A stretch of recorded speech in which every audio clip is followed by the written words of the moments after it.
ఇప్పుడే country delight యాప్ని download చేసుకోండి. Download the country delight app now.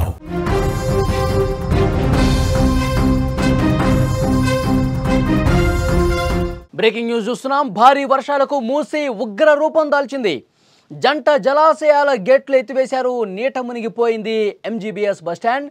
ప్రయాణికులు చిక్కుకుపోయారు. కొట్టుకుపోయిన మూసారాంబాగ్ బ్రిడ్జ్ సామాగ్రి. లోతట్టు ప్రాంతాల ప్రజలను తరలిస్తూ ఉన్నారు. నిలిచిపోయాయి ప్రధాన రాకపోకలన్నీ కూడా. ప్రయాణికులు ఇబ్బంది పడ్డారు.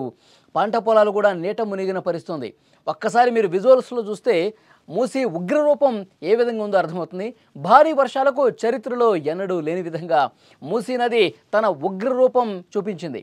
జంట జలాశయాలైన హిమాయసాగర్, ఉస్మాన్ సాగర్ నుంచి సుమారు 35,000 క్యూసెక్కుల నీటిని దిగువకు వదలటంతో హైదరాబాద్ నగరం నడిబొడ్డున ఉన్న మూసీ వరదతో అన్ని ప్రాంతాలు కూడా ఉప్పొంగిపోయినటువంటి పరిస్థితుంది. లోతట్టు ప్రాంతాలన్నీ జల దిగ్బంధంలో ఉన్నాయి. ఒక్కసారి మూసీ ఉగ్ర రూపం ఒక్కసారి మీకు స్క్రీన్ మీద చూస్తే అర్థమవుతుంది. ఎంత వేగంగా బలంగా వాటర్ అనేవి చొచ్చుకుంటూ వస్తున్నాయో చాలా స్పష్టంగా చూడొచ్చు. హిమాయసాగర్, ఉస్మాన్ సాగర్ జలాశయాల నుంచి 35,000 క్యూసెక్కుల నీటిని కిందకు వదలటంతో ఒక్కసారిగా పెరిగినటువంటి ఆ వరద ఉధృతికి స్థానిక కాలనీలన్నీ కూడా నీట మునిగిన పరిస్థితి. కట్టుబట్టలతో చాలామంది బయటకు వచ్చేసారంటే పరిస్థితి ఎంత దారుణంగా ఉందో అర్థమవుతుంది. ఒక్కసారి విజువల్స్లో చూస్తుంటే మొత్తం కాలనీల్లో వాటర్ ఏ విధంగా వచ్చేస్తుందో చూస్తున్నారు. చాలామంది అక్కడ ఇబ్బంది పడ్డ పరిస్థితుంది. ఎక్కడ మ్యాన్ హోల్ ఉందో తెలియదు. అక్కడ చిన్నపిల్లలను చూడండి, ప్రమాదకర పరిస్థితులు.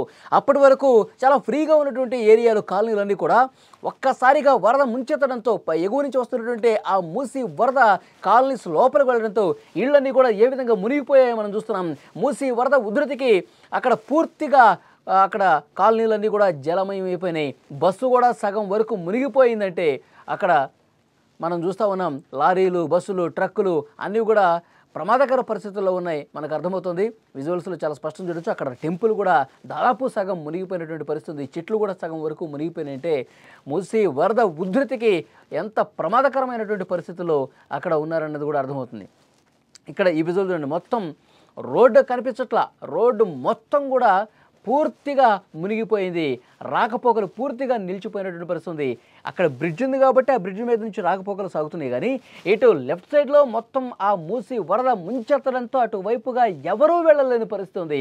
ఒక్కసారి అటు వెళితే గనక మొత్తం కొట్టుకుపోయే పరిస్థితి ఉంది. అంత దారుణంగా కనిపిస్తోంది.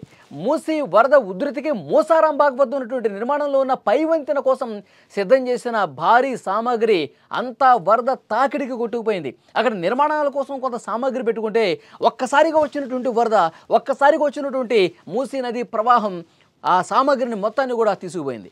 మూసారాంబాగ్ వంతెనపై నుంచి ఏకంగా 10 అడుగుల మేర వరద పారుతుండగా చాదర్ఘాట్ లో లెవెల్ వంతెనపై నుంచి 6 అడుగుల మేర ప్రవాహం కొనసాగుతోంది.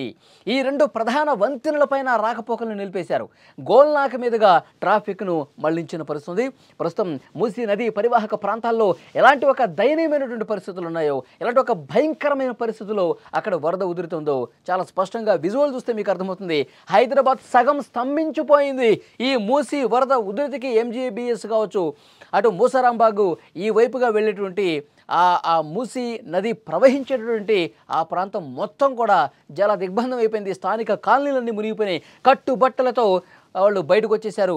చాలా స్పష్టంగా అధికారులకు ఆదేశాలు ఇచ్చింది. అధికార యంత్రాంగం వెంటనే అక్కడికి వెళ్ళండి, అక్కడ కాలనీలు మునిగిపోయే ప్రమాదం ఉంది, ప్రజలను అలర్ట్ చేయండి, ఉన్న పళంగా వాళ్ళని ఖాళీ చేపించండి, ఉన్న పళంగా వాళ్ళందరినీ కూడా బయటకు తీసుకురండి, సురక్షిత ప్రాంతాలకు తీసుకెళ్ళండి అని చెప్తే వెంటనే సైరన్ మోగించారు. అక్కడ పోలీసులు వెళ్ళారు, అలర్ట్ చేశారు.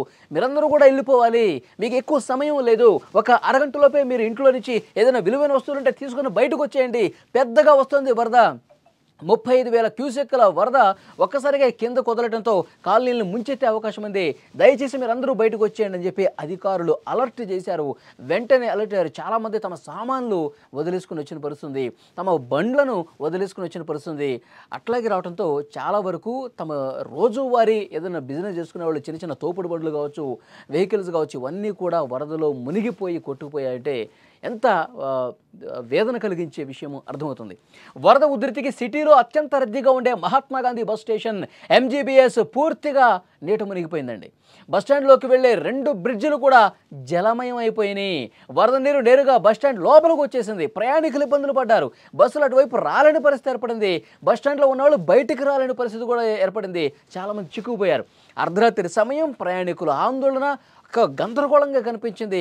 హాహాకారాలు కనిపించినాయి. మమ్మల్ని ఇక్కడి నుంచి సేవ్ చేయండి, రక్షించండి, అధికారులు స్పందించండి అని చెప్పి ప్రయాణికులందరూ కూడా భయం గుప్పెట్లో ఆ రాత్రి సమయంలో కాలం గడిపిన పరిస్థితి. ముఖ్యమంత్రి రేవంత్ రెడ్డి వెంటనే స్పందించారు. ప్రయాణికులను సురక్షితంగా బయటకు తీసుకురావాలని పోలీసులు, జీహెచ్ఎంసీ అధికారులు, ఏదైతే మానిటరింగ్ బృందాలు ఉన్నాయో వాళ్ళందరినీ ఆదేశాలు ఇచ్చారు. ఆయనే స్వయంగా అర్ధరాత్రి వరకు ముఖ్యమంత్రి గారు పరిశీలించారు.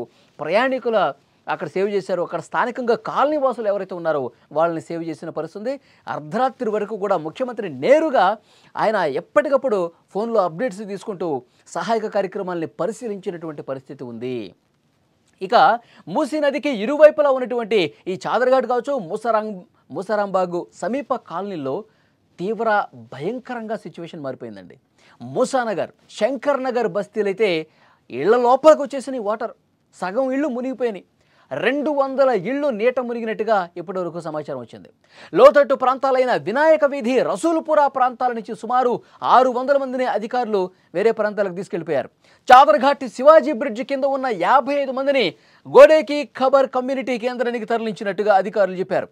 కట్టుబట్టలతో బయటపడినటువంటి ప్రజలు, అక్కడ స్థానిక ప్రజానీకం, బాధితులు ఎవరైతే ఉన్నారో వాళ్ళు తమ సామాన్లు కొట్టుకుపోయాయంటూ అధికారుల ముందు కన్నీళ్లు పెట్టుకునే పరిస్థితుంది.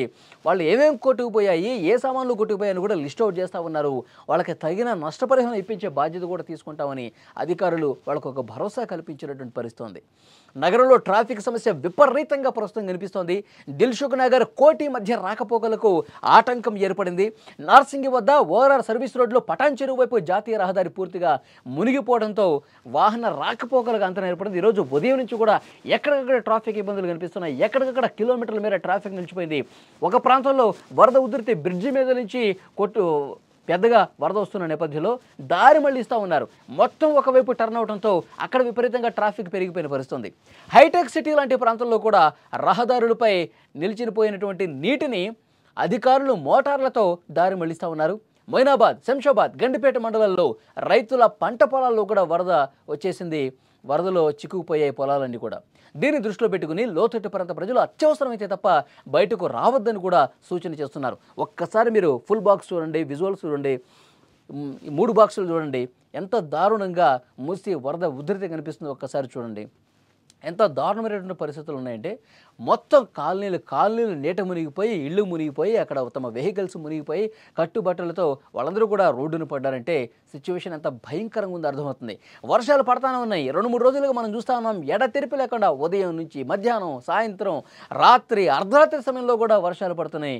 ఎందుకంటే ఎగువ నుంచి వస్తున్నటువంటి ఇక్కడ పడుతున్న వర్షము, ఎగువన కురిసిన వర్షం అంతా కూడా లోతట్టు ప్రాంతాల వైపుగా వస్తుంది. ఉస్మాన్ సాగర్, హిమాయత్ సాగర్ పూర్తిగా నీటి కొండలా తలపిస్తుంది. మొత్తం నిండిపోయి ఇక బయటకు వదలాల్సిన పరిస్థితి ఏర్పడింది. 35,000 క్యూసెక్కులు బయటకు వదిలారంటే ఏ స్థాయిలో అక్కడ వరద ఉధృతి ఆ 2 జలాశయాలకి నిండిపోయిందో మనం అర్థం చేసుకోవచ్చు. వెంటనే వదిలిన తర్వాత అధికారులు అప్రమత్తం చేశారు. లోతట్టు ప్రాంతాలు ఏమేమి ఉన్నాయి, ఏ కాలనీస్ ఉన్నాయి, అక్కడ ఏ మేరకు వాటర్ వచ్చే అవకాశం ఉంది, ఎంతవరకు మునిగిపోయే అవకాశం ఉంది, ఎవరికి సురక్షిత ప్రాంతాలకు తరలించాలి, ఇవన్నీ కూడా ఆగా మేఘాల మీద చర్యలు తీసుకోబట్టి ప్రజలు ప్రాణాలతో బయటపడ్డారు. తమ వస్తువులు అట్లా వదిలేసి వచ్చినా సరే ప్రాణాలతో బయటపడ్డాం, అందుకు సంతోషం అని చెప్పి కొంతమంది మాట్లాడుతూ ఉన్నారు. ఎంజీబీఎస్ బస్టాండ్లో అయితే అర్ధరాత్రి ఉదయం వెళ్ళే వాళ్ళు కూడా అక్కడ పడుకొని ఉంటారు. కొంతమంది ప్రయాణికులు వాళ్ళని హుటాహుటిన లేపి, ప్రయాణికులు బస్సుల కోసం వెయిట్ చేసేవాళ్ళు లేపి, ఇక్కడికి బస్సు రాదు, వేరే ప్రాంతంలో బస్సు వస్తుంది, ఇక్కడ పూర్తిగా వాటర్ వచ్చేస్తుంది, మునిగిపోతుంది, మీరు వెంటనే ఇక్కడి నుంచి బయటకు వచ్చేయండి అని చెప్పి వాళ్ళని సురక్షితంగా అప్పటికప్పుడు తరలించిన పరిస్థితి. రేవంత్ రెడ్డి గారు అర్ధరాత్రి 1 గంట వరకు ఆయన అధికారులతో మాట్లాడి ఈ సహాయక కార్యక్రమాలకు సంబంధించి సమీక్షించినటువంటి పరిస్థితి ఉంది.